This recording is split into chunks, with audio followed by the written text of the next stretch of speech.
Now we are going to read the types of bone substances, bone marrow, and what is periosteum. Okay, what are the types of bone substances that we are going to read? There are two types of bone substances, that is, one is compact substance, okay, and the second one is spongy substance. These are formed from the trabeculae. Compact substance and spongy substances that are formed from the trabeculae, in which the trabeculae are more tightly held or arranged to resist the heavy bending and twisting forces. This forms the compact substances, and spongy substances are in which the trabeculae have the pores in between them to resist the compressive forces. Okay, trabeculae in which tightly arranged, and this in which trabeculae have pores between them. Okay, this is to resist the heavy and twisting forces, and this is to resist the compressive forces.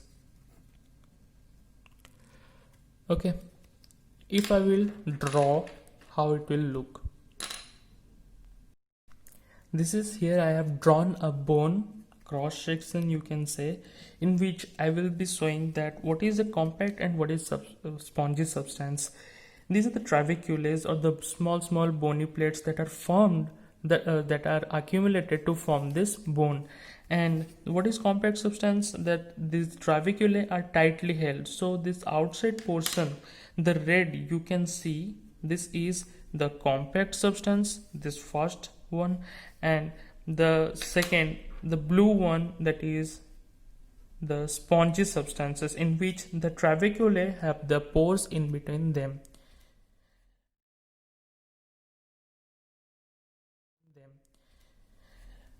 And here comes an important thing, is that what is a diploe?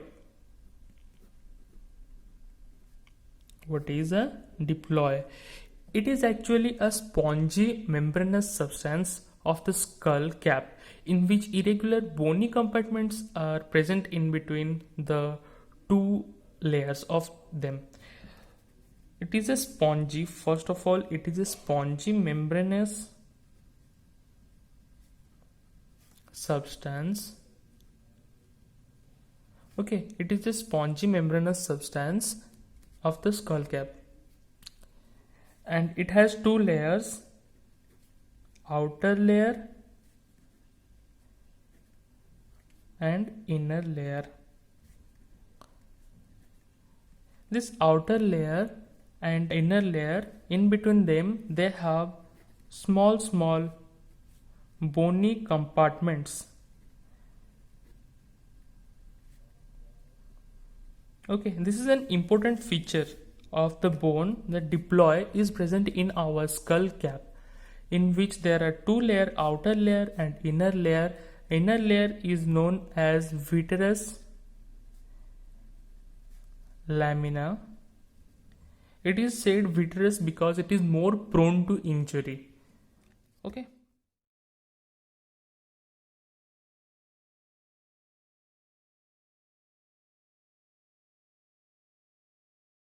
Okay, now we are going to read bone marrow.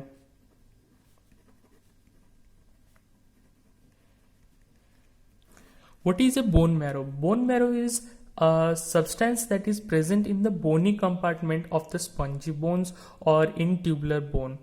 I will be discussing that what is a spongy bone and what is tubular bone in next videos, but I will say about the bone marrow now. That is, it is present in the bony compartment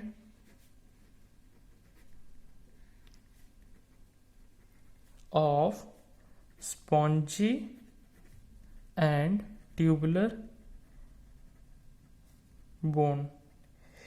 In tubular bone, it is mostly present in a medullary cavity. A special name that is given for the location of bone marrow, that is medullary cavity, or in Latin we can say as cavitas medullaris. And what do we call in Latin to bone marrow? It is called medulla osseum. Okay. In the lifetime, there are two types of bone marrow. There are two types of bone marrow. First, there are two types of bone marrow. First is red bone marrow, and second one is yellow bone marrow. First, the red bone marrow. What is that? It is seen in embryos and newborns, and with the growth, it atrophies to yellow bone marrow in adults. It is seen in embryo and newborns, and with the growth, it atrophies to yellow bone marrow in adults. Okay. And this RBM, red bone marrow, persists in spongy ends of long bones, sternum, ribs, vertebrae, and skull bones. What are the examples? I can say that it persists in adults, where in spongy ends of long bones. First one. Second one is in sternum. Third one in ribs, and fourth one is in vertebrae. Okay, it persists as red bone marrow. It doesn't atrophies much. What is yellow bone marrow? Yellow bone marrow is that it comprises mostly of fat cells and adipose tissue. Fat, adipose tissue, and it is the next form of red bone marrow in adults. So it mostly looks in yellow in color, so it is called as yellow bone marrow. Now we will read about function of bone marrow. There are three important functions of bone marrow that is necessity for our living. The first one is hemopoiesis. Okay, first one is hemopoiesis. Second one is osteogenesis. And third one is immune response. Listen, hemopoiesis means there will be formation of red blood cell. Osteogenesis means it will be forming the bone cells, that is osteoblast and osteoclast cells. And immune response is that like maturation of B lymphocytes takes place, and it helps in the process of maturation of that B lymphocytes. Hemopoiesis. Hemopoiesis means red blood cell formation or production, I can say. This takes place. And osteogenesis means there will be formation of bone cells, that is osteoblast, that is responsible for cell forming bone. It is also known as cell forming bone, and it is also responsible for production of osteoclast cells. This is known as cell destroying the bone. Okay, osteogenesis, in which there will be formation of osteoblast cells and osteoclast cells. And immune response is what? That there will be maturation of B lymphocytes. and we know that lymphocytes are important for the response towards the different disease or different antigenic substances which are coming. And it also consists reticuloendothelial cells. Reticuloendothelial cells, which are mostly phagocytic in nature.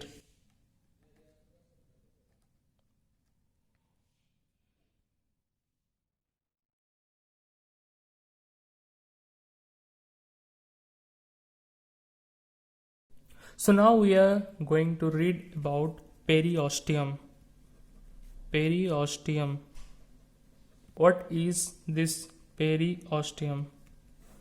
It is a thin, strong, and pale pink color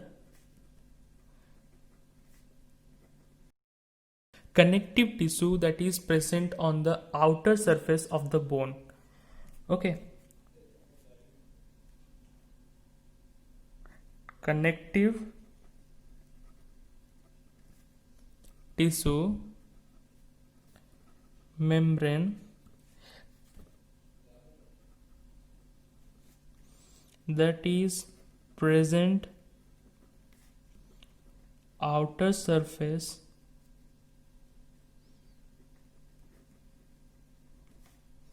of bone. And special thing is that it is attached by a special connective tissue fiber, which is known as Serpes fiber. Yes, this is the most important thing of the periosteum, is that if I will take this is a bone, okay, I'm drawing it in a rough. If this is a bone, then the outer surface is this.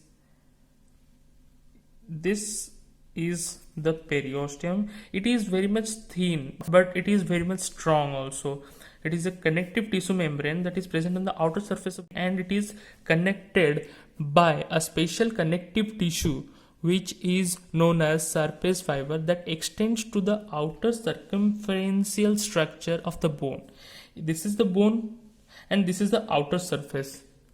This outer surface is known as periosteum, and here comes is the bone. This Serpes fibers helps to stabilize the periosteum in the outer surface of the bone. And how it is connected? It is connected to the outer circumferential structure. This is the bone.